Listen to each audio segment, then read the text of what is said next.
ঘাসগুলোকে পানিতে ধুয়ে নিলাম। এগুলো আমার মিনি খামারে মুরগিকে খাইতে দিতে হবে।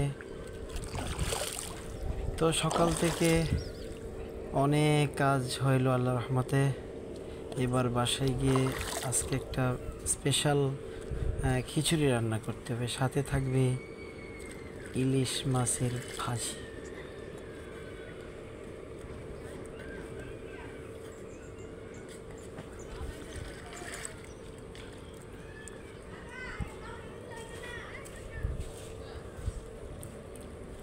কাজ শেষ, এবার বাসার দিকে যাচ্ছি।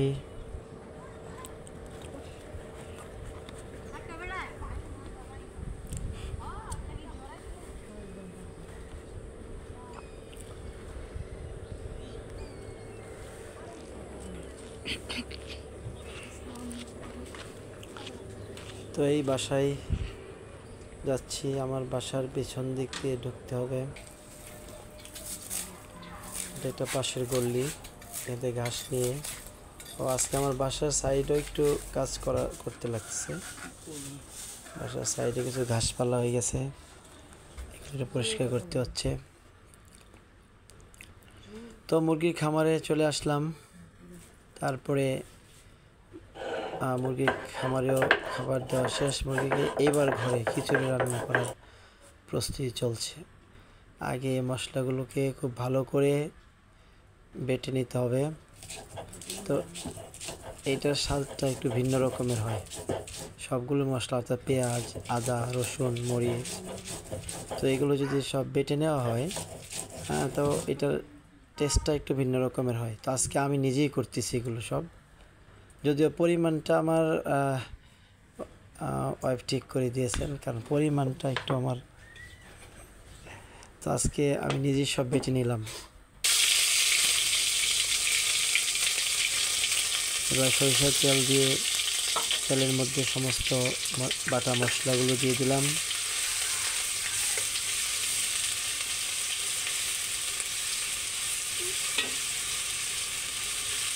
মশলাগুলোকে ভালোভাবে কষায় নিতে হবে।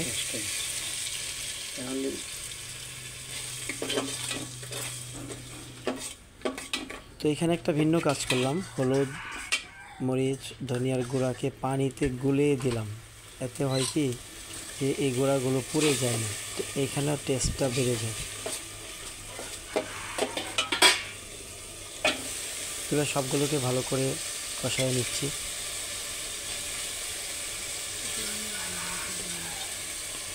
এবার চাল, ডাল যেগুলো আগে ধরতে করে পানি ছেঁকে নেওয়া হয়েছিল এগুলো দিয়ে দিচ্ছি।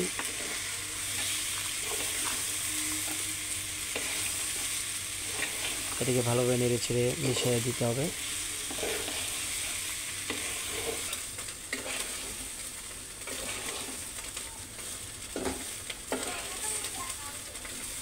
তো যখন একটু ভাজা ভাজা হয়ে যাবে এবং মনে হবে যে নিচে লেগে যাচ্ছে, তখন এটা পারফেক্ট একটা পর্যায়ে আসবে পানি দেওয়ার জন্য। আর পানিটা আগেই গরম করে রাখা হয়েছে, গরম পানিটা দিলে একটু বেশি ভালো হয়, বেশি টেস্ট হয়।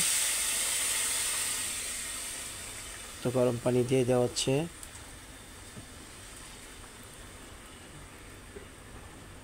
গরম পানি দেওয়ার সাথে সাথে একেবারে ছ্যাঁত করে এরকম একটা শব্দ হবে, তো বুঝবেন যে আপনার চাল ভাজাটা পারফেক্ট হয়েছে। তো লবণের টেস্টটাও একটু দেখে নিলাম, লবণটা হয়েছে কিনা।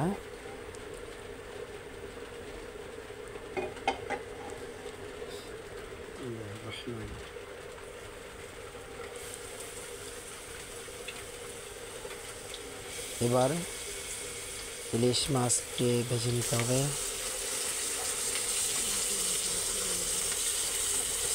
খিচুড়ি দিয়ে ইলিশ মাছ খাওয়া হবে। আজকে সবগুলো কাজ আমি একাই করতেছি, মনে করে অন্য কেউ করে দিচ্ছি। আজকের ক্রেডিটটা আমারই হবে ইনশাল্লাহ। আমিও রান্না করতে পারি। যদি কেউ বলে রান্না করব না, তো আমি ইনশাল্লাহ আটকে যাব না।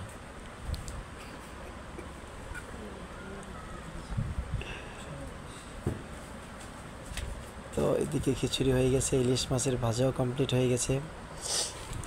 এবার তো খিচুড়ি খাওয়ার পালা।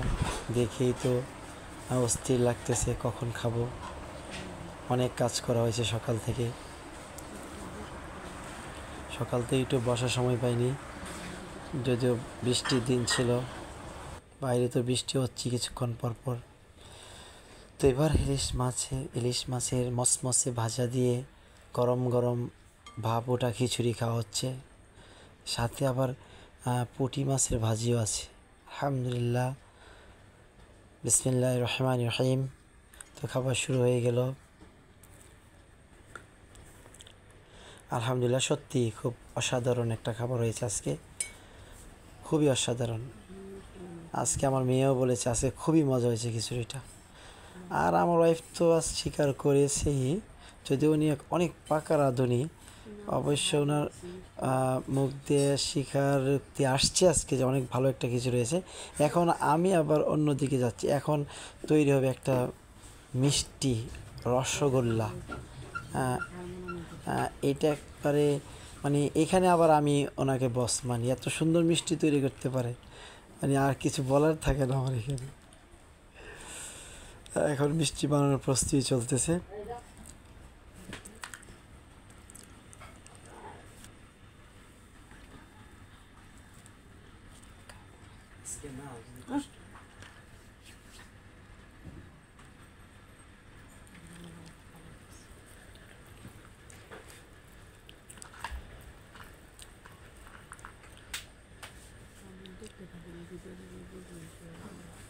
আপনারা দেখতে থাকুন, দেখে বুঝতে পারবেন কীভাবে বানানো হচ্ছে। মিষ্টির শেপ দেওয়া হলো।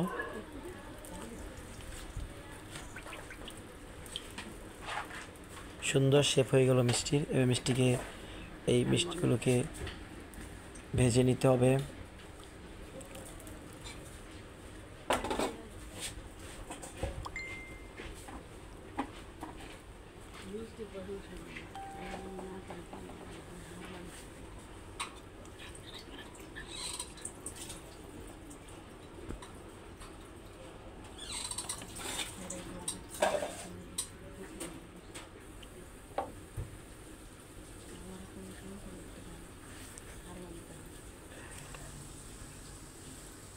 মিষ্টির শেপগুলো অনেক সুন্দর হয়েছে। এইবার এটাকে তেলে ভেজে একদম লালচে করে নেওয়া হবে। তারপরে এই মিষ্টির নাম হচ্ছে গোলাপজাম মিষ্টি।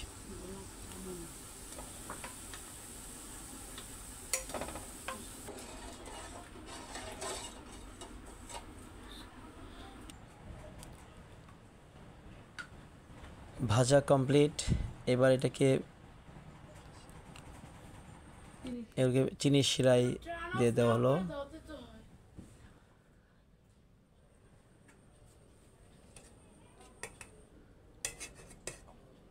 তৈরি হয়ে গেল অসাধারণ মিষ্টি, দেখতে অসাধারণ লাগতেছে। এবার তো তাড়াতাড়ি আমার খাইতে ইচ্ছে করতেছে। সত্যি আমার অনেক দিন আমি মিষ্টি খাই না, এটা সত্য কথা।